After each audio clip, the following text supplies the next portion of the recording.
kita mulai dari sekarang, selagi dari muda, makin awal kita datang atau periksa ke dokter gigi, semakin kita tahu, semakin juga kita meminimalisir penyakit gigi yang terjadi pada rongga mulut kita, itu akan meminimalisir juga soal biaya.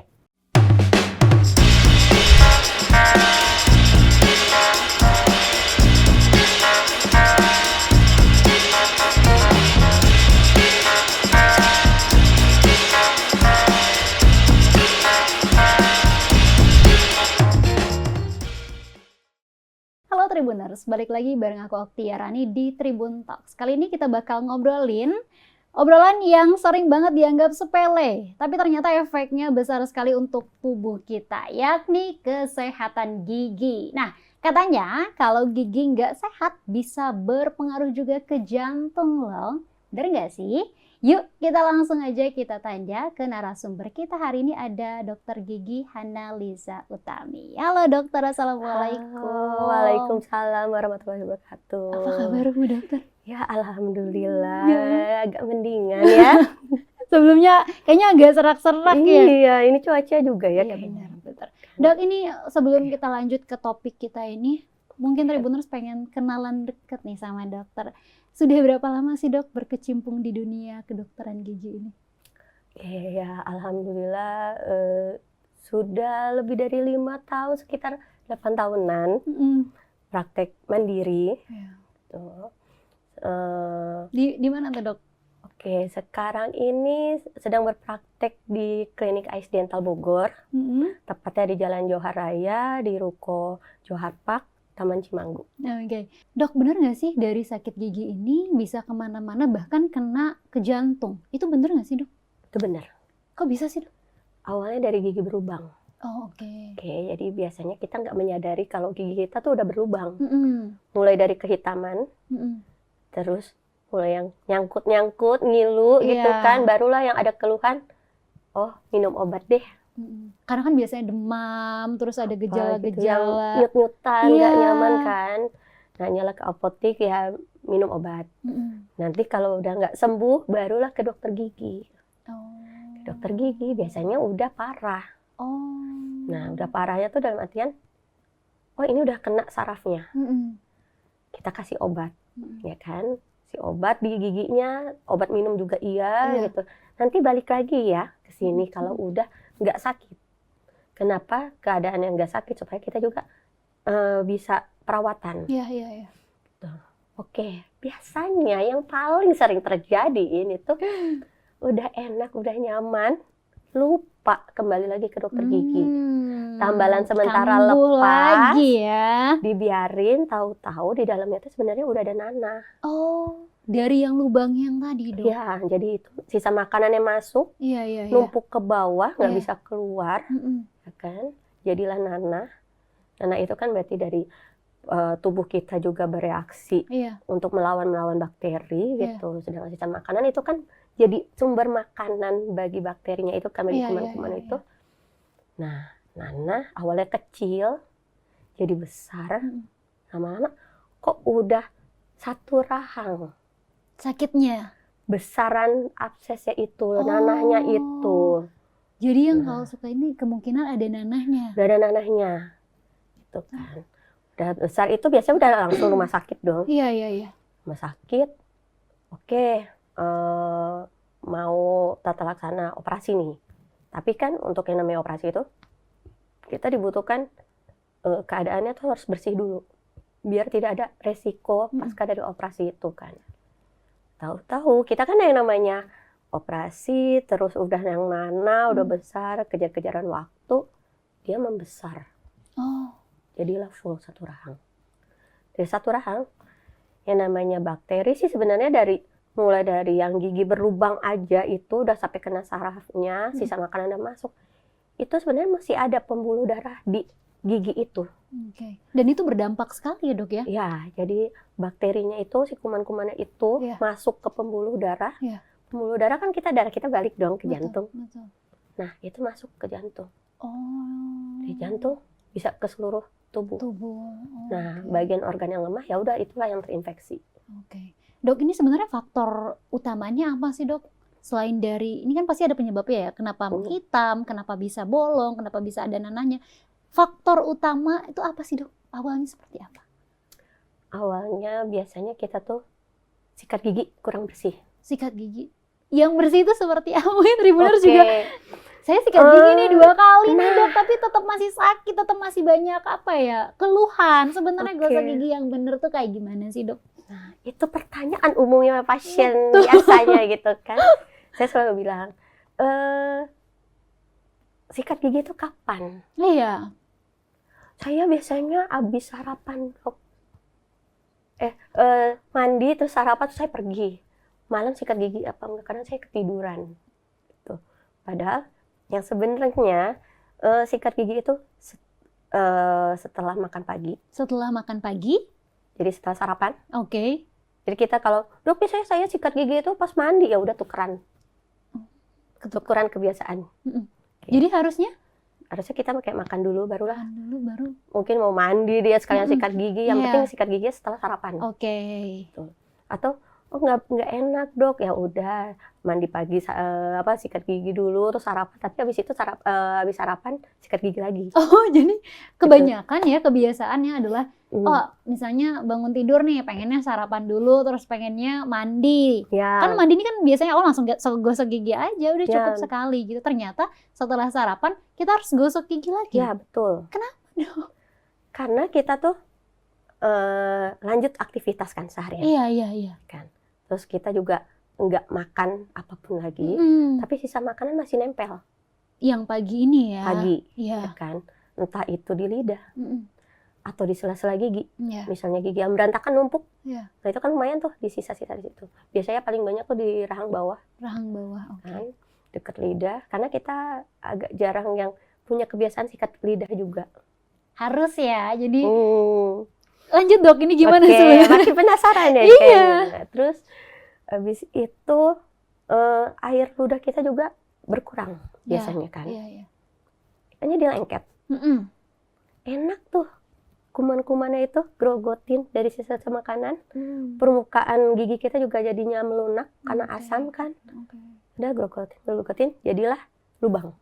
Dari sisa makanan tadi. Gitu. Terus nanti malam barulah sikat gigi. Kalau nggak lupa. Kalau nggak kecapean. Iya, gitu kan. Nah, kalau nggak berarti lanjut lagi dong besokannya. Dan itu terus. Itu nggak sekedar yang, Dok, saya kan udah rajin sikat gigi dari kecil misalnya gitu. Tapi mulai dari waktu sikat gigi, kapan sikat giginya. Arah sikat giginya. Gimana yang benar sebenarnya? Udah gosok kayak biasanya kan Upin Ipin bulat. Nah, kalau itu yang sekarang, kalau yang dulu ya, Dok, saya biasanya udah kiri kanan, terus bawah, udah yang penting udah sikat gigi. Gitu kebanyakan. Jadi sikat gigi kalau bisa nih dari gusi ke gigi. Prinsip merah putih biar inget. Merah putih. Merah putih. Jadi gusi itu kan merah. Iya. Gigi itu putih. Iya. Jadi untuk yang rahang atas dari atas ke bawah. Oh, I see, paham. Searah dari aja. Atas gitu. Tuh. Ya. Kalau yang bawah dari bawah ke dari atas. Bawah. Makanya dari gusi ke gigi. Ya. Oh, caranya seperti tuh, itu. Logikanya adalah misalnya ini gigi kita kan ada sisa makanan di selanya. Kalau kita searah itu keluar. Betul. Jadi nggak ke samping seksek ya, gitu ya. Samping, nggak yang atas bawah. Kalau atas bawah berarti udah naik, turun lagi dong, simpen lagi jadinya gitu kan. Terus kalau misalnya sikat gigi yang nyamping, kebanyakan pasien yang udah berumur 40 tahunan ke atas udah mengeluhkan yang, Dok, gigi saya kok ngilu ya, tapi nggak ada lubang. Nah, kok bisa, Dok? Jadi udah mulai kekikis karena sikat gigi. Karena sikat gigi, kikis. Baik, kikis. Jadi mulai yang awalnya gusinya turun, radang kan dia turun, terus di bagian leher gigi tuh tipis lapisan giginya. Tekanan sikat gigi udah kayak nyikat WC aja gitu kan. Udah bersih, nggak bersih. Padahal kita cukup secara lembut aja. Nggak usah yang full maksimal gitu. Iya, gitu. Yang penting arahnya aja itu kan keluar gitu. Terus setelah sikat gigi, baiknya kita flossing. Flossing. Ya. Seberapa penting sih flossing ini? Flossing itu atau pemakaian benang gigi. Iya. Kita memang ya butuh kebiasaan itu kan, karena diajarkan di awal dari kecil tuh kita hanya sikat gigi aja. Sikat gigi aja. Tapi lupa dengan flossing atau sikat lidah juga gitu kan. Padahal dari flossing itu ngebantu banget mengeluarkan, mungkin ada bagian sisa makanan yang nggak kerai sama sikat gigi itu keluar. Gitu. Dari flossing ini? Dari flossing itu. Berarti setiap gosok gigi harus melakukan flossing ini atau sehari cukup sekali aja flossing? Kalau bisa sih tiap kali habis sikat gigi flossing ya. Cuma kan yang namanya mengubah kebiasaan lama itu agak susah. Jadi perlahan dulu boleh. Gitu. Karena kan biasanya dari orang tua terlebih dahulu kan, dari orang tua mengajarkan anaknya setelah gosok gigi ini flossing ya. Ini jarang untuk diajarkan. Biasanya kayak, oh bangun pagi habis itu mau tidur baru digosok gigi. Tanpa diajarkan soal flossing ini. Tapi ternyata sangat penting ya dok ya. Oh, baik. Gitu. Kenapa saya sih melihatnya perbandingan antara yang memang pasien yang biasa flossing gitu kan sama yang tidak pernah flossing, jadi terbentuknya karang gigi juga lebih mudah, lebih cepat, lebih tebal sama pasien yang jarang dia flossing. Oke. Gitu. Jadi kan sisa makanan yang nempel di permukaan gigi itu yang agak susah keluarnya gitu kan, terus jadi karang gigi mengeras karena air ludah kita juga gitu. Nah kalau yang flossing kan rajin, dia jadi nggak ada dong, jadi minim banget gitu. Jadi ya terbentuknya karang gigi atau gigi yang lubang itu juga ya dia jadi agak jarang sakit gigi gitu. Dok, selain dari kebiasaan gosok gigi terus juga flossing ini, ternyata kita juga harus ini ya dok ya, seperti kebiasaan mengkonsumsi makanan manis mungkin, atau mungkin Tribuners nih yang mungkin kayak Okti yang suka minum kopi setiap hari, jajan-jajan kopi-kopi yang manis, ternyata itu berdampak ke gigi kita ya dok ya. Oke, jadi ya saya juga sebenarnya minum kopi ya kalau tiap kali kerja gitu kan. Aman. Gitu. Tapi biasanya kita lupa kalau habis minum kopi enggak kumur-kumur atau tidak minum air putih. Oh berarti habis minum kopi, iya biasanya kan udah gitu. Bahkan kalau di nongkrong nih, di kafe nih, udah ada yang beli kopi tanpa beli air putih, tanpa harus ke kamar mandi untuk kumur-kumur, nggak kepikiran. Berarti ini sepenting apa dok? Karena itu warna dari yang kopinya, itu mewarnai gigi. Oh nempel? Nempel. Jadi suka ada keluhan, dok saya kok warna gigi saya kuning ya gitu kan. Satu, saya akan nanya punya kebiasaan nggak misalnya ngeteh atau kopi, rokok apa enggak gitu kan. Terus dilihat dari usianya, oh misalnya masih muda nih, oh biasanya ngopi gitu kan, usia-usia produktif dong gitu kan, ngejar deadline kan biasanya. Sambil ngopi. Gitu. Jadi kelihatan ya misalkan Tribuners nih yang seangkatan aku terus ke dokter gigi, kenapa giginya menguning, tas lain dari kebiasaan gigi, ternyata dari ya tadi, minuman manis, kopi atau teh itu juga berdampak ya dok ya. Dok, selain dari flossing ini, apalagi sih dok yang perlu kita lakukan dok? Apakah kita perlu ke dokter gigi juga padahal kita tidak ada masalah? Atau kapan sih sebaiknya kita harus ke dokter gigi? Oke, kalau yang kita tahu tuh di iklan-iklan kan 6 bulan sekali ke dokter gigi gitu kan. Itu ada benernya. Itu ada benernya. Ngapain dok? Kan nggak ada masalah. Ini pertanyaan. Nah, ngerasa kayak nggak ada keluhan dong, ini nggak gusi berdarah atau gigi kayaknya nggak lubang gitu. Tapi kan yang namanya karang gigi selama kita makan pasti terbentuk dong yang namanya karang gigi. Kan.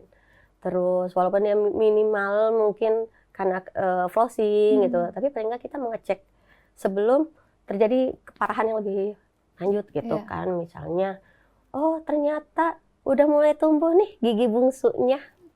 Ada aku lagi. Gitu kan, ini udah muncul nih tonjolnya tapi kok miring gitu. Benar. Padahal kan sebelumnya kayaknya aman-aman aja, nggak ada numbuh gigi gitu. Kok bisa sih saya baru umur segini ada numbuh gigi lagi gitu kan. Terus gusinya tahu-tahu karena kebiasaan dari sikat gigi yang nyamping. Oh ini udah mulai cekung nih. Ini udah mulai turun. Berdampak ya dari gosok gigi ini ya? Gitu. Jadi 6 bulan sekali atau ya misalnya paling lama setahun sekali untuk mengecek tuh kita hanya untuk kayak check up aja gitu. Check up aja. Ada masalah nggak? Selain gigi kan ada gusi. Terus lidah kita bermasalah apa enggak? Langit-langit kita bermasalah apa enggak? Siapa tahu gitu. Saya pernah ngelihat yang ini kok gusinya turun ya? Gusinya turun tuh? Gusinya turun secara menyeluruh. Oh iya, kok bisa dok? Saya tanya, ada riwayat diabetes apa enggak? Gitu kan.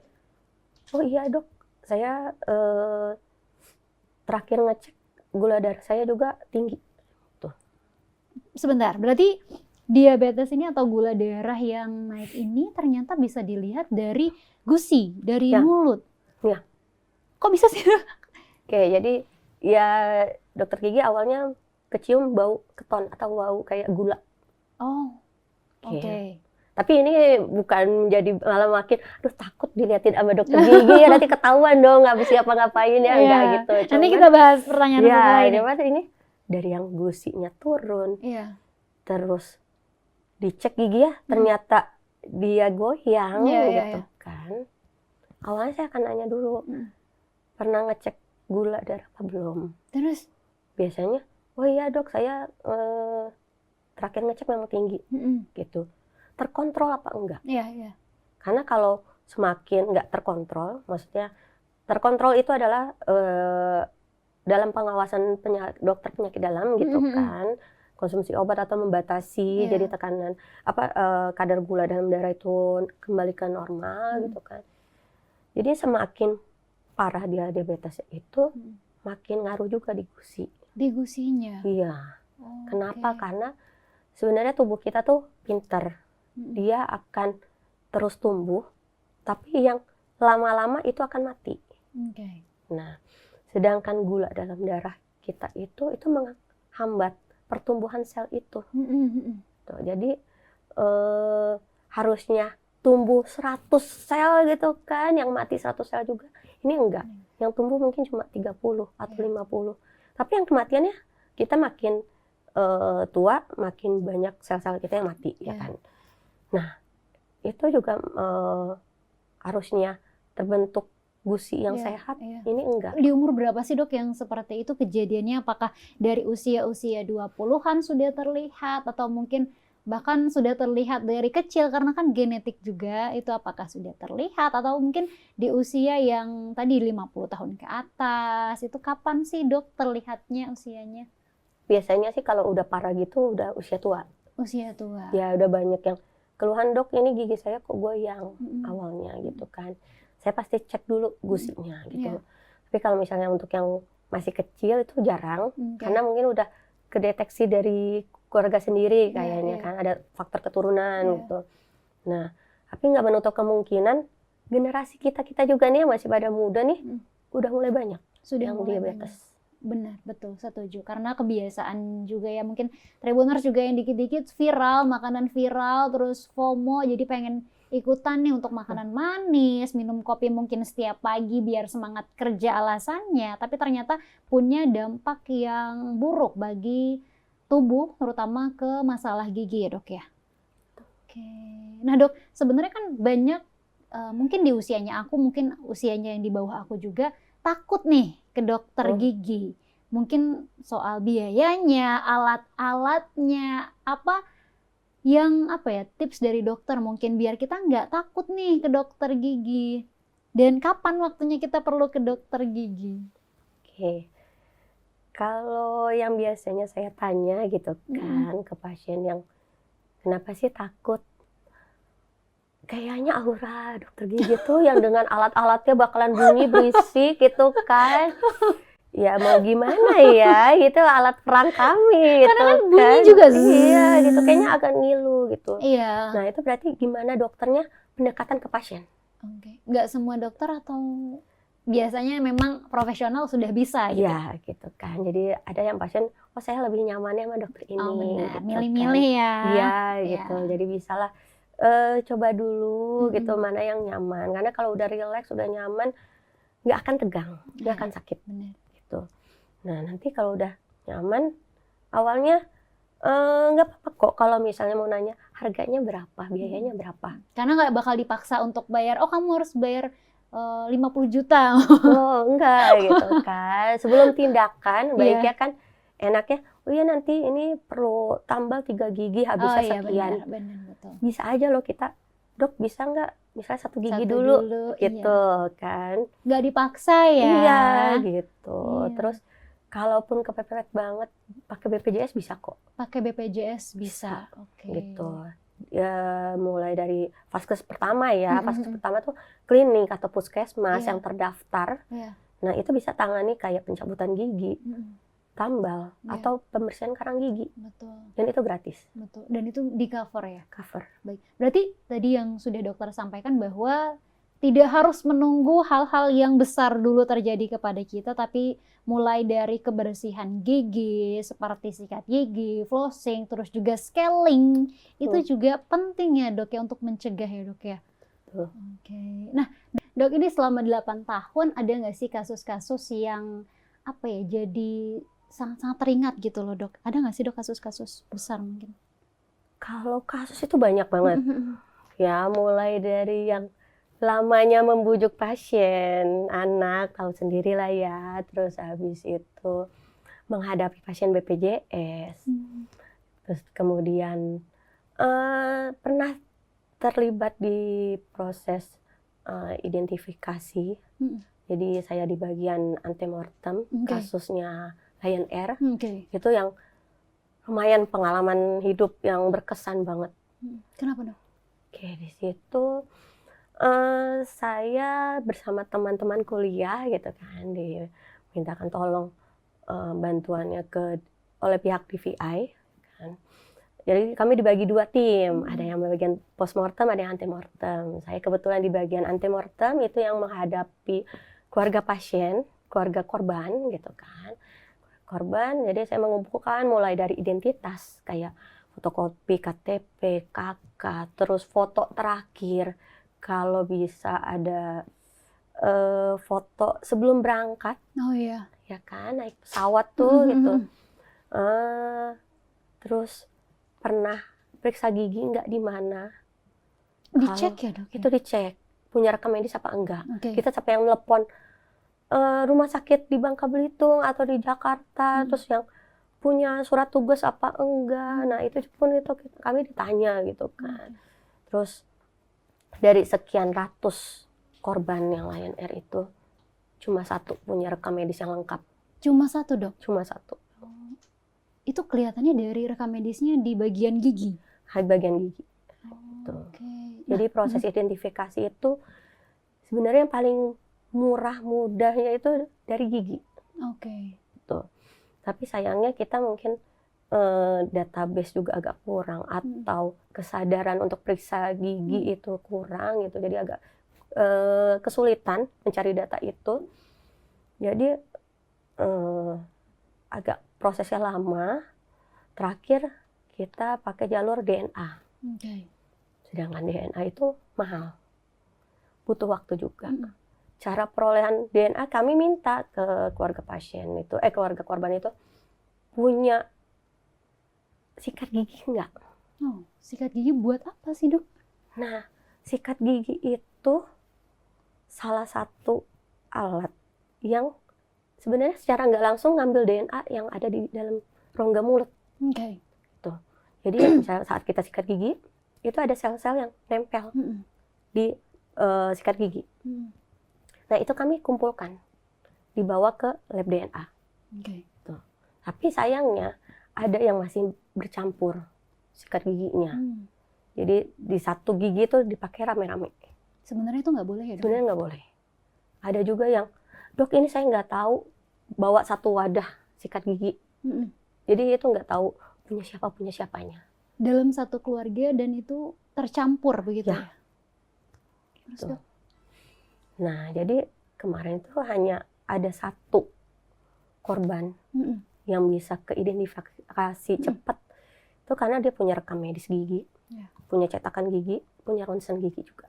Gitu. Jadi kami bisa match nih sama DNA-nya juga gitu kan. Terus ya itu sebagai data pendukung, karena kan yang namanya udah korban pesawat jatuh di dalam air sekian hari, kita kejaran waktu juga biar nggak jadi berkeping-keping gitu, udah lumayan ya 1 kerja di postmortem, kita punyanya datanya ini gitu. Dari antemortem ya kita punya datanya kurang bisa lengkap gitu kan, dapat seadanya begini gitu. termasuk kita nanya apakah pernah dioperasi apa enggak. Kalau perempuan misalnya udah punya sesaran apa enggak gitu kan, tai lalat di mana, bekas luka apa, dan itu enggak lengkap. Dok, ini tadi kan ngomongin soal gigi ya? Iya. Nah, jarang orang-orang yang peduli sama giginya, apalagi sampai meronsen gigi atau MCU di bagian giginya, tapi ternyata ini tuh hal yang penting sekali untuk kejadian seperti ini ya dok ya? Jadi ini lagi proses dari rekam medis yang biasa atau di masing-masing rumah sakit. Ini kita akan sentral satu semua secara nasional gitu kan. Ini misalnya ke Okti ke rumah sakit A di Bogor, terus nanti ke rumah sakit B misalnya di Sumatera. Nah, dari yang rumah sakit sana tuh udah bisa lihat, oh Kak Okti pernah ada riwayat begini gitu. Nah, harapnya ya sih selain memang ada rekam medis satu pintu itu. Satu pintu tuh lewat? Berarti dari satu kita di satu sehat, ya kan? Jadi data pasien, riwayat kesehatan pasien jadi satu semua di situ. Aplikasi Satu Sehat. Iya, di aplikasi Satu Sehat yang dulunya buat COVID itu kan. Nah, itu dialihkan biar lebih masih berguna gitu kan, dimanfaatkan gitu. Nah, termasuk dokter gigi juga udah mulai kita harus ngelapornya ke sana gitu. Nah, jadi siapa tahu bisa terhubung dari yang namanya NIK yang nomor KTP itu gitu kan, kita cari di nomor KTP udah langsung ada nih riwayatnya. Termasuk daripada gigi ya dok? Iya, gitu. Gigi mulai dari diagnosisnya, perawatan apa aja, kapan aja itu udah ada. Dari tadi ya, aplikasi tadi? Iya. Dok, ini kan banyak kasus-kasus yang terjadi. Mungkin boleh diberikan apa ya, pesan untuk Tribuners nih, biar menjaga giginya, terus juga nggak takut ke dokter gigi, biar lebih sehat dimulai dari gigi sendiri. Mungkin boleh diberikan tipsnya, dok? Yang seperti yang kita tahu kalau mulut itu adalah cerminan kesehatan diri kita, gitu kan. Mulai awalnya dari gigi, itu akan ketahuan apa yang terjadi dalam tubuh kita, gitu. Jadi jangan nunggu terlambat. Kita mulai dari sekarang, selagi dari muda, makin awal kita datang atau periksa ke dokter gigi, semakin kita tahu, semakin juga kita meminimalisir penyakit gigi yang terjadi pada rongga mulut kita, itu akan meminimalisir juga soal biaya.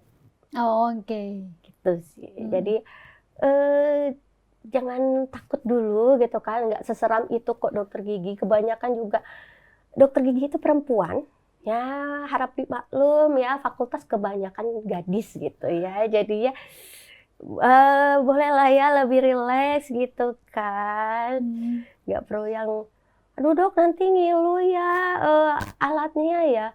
Siapa tahu bisa dialihkan dengan mendengarkan musik gitu, terus ada tontonan gitu. Jadi tidak seseram atau setegang itu gitu. Betul, karena memang pas sudah masuk ke dokter gigi nih, kita mau dengerin musik atau mau nonton film. Walaupun ujung-ujungnya nggak fokus ke situ ya dok ya? Iya gitu. Kan itu gimana pendekatannya aja. Gimana gitu. Pendekatannya aja. Baik dokter, ini kita sudah Tribuners juga mungkin sudah mendengar hal yang banyak nih, terutama tadi kebersihan gigi, cara perawatan gigi bahkan dari rumah, terus juga masalah gigi yang dianggap sepele ternyata bisa loh berdampak kepada organ-organ termasuk jantung. Jadi seperti pesan dari dokter gigi, Dokter Hana ini katanya, yuk mulai dari sekarang, jangan ditunda-tunda, jangan dientar-entar ya dokter ya. Terus juga perawatannya mumpung masih murah karena kita belum ke yang lebih parah ya dok ya. Jadi jangan takut untuk ke dokter gigi. Terima kasih Dokter Hana sudah main ke Tribuners. Semoga tadi penyampaian edukasinya bisa terserap langsung ke Tribuners nih. Biar nurut ke dokter gigi tanpa harus takut ya Bu Dokter ya. Baik, Tribuners itu aja percakapan kita hari ini. Masih banyak informasi menarik lainnya hanya di tribunewsbogor.com. Saya Oktiarani pamit, sampai jumpa. Wassalamualaikum warahmatullahi wabarakatuh. Download Tribun X sekarang. Menghadirkan lokal menjadi Indonesia.